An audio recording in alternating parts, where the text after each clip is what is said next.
This is the summary created from the video. Lecture 22 Economics Tutorial.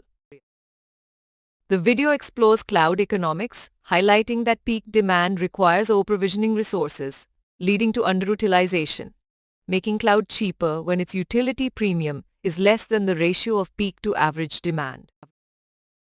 It calculates the penalty cost for delayed resource provisioning, considering factors like provisioning time and resource cost, and provides an example showcasing the penalty amount for a specific demand scenario.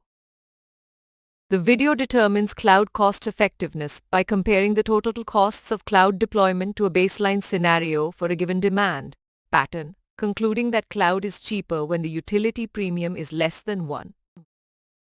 Through a case study, it analyzes the costs of in-house servers versus cloud deployment, breaking down factors like purchase cost, CPU cores, hourly rates, efficiency, power, cooling, and management to calculate the cost per effective hour ratio.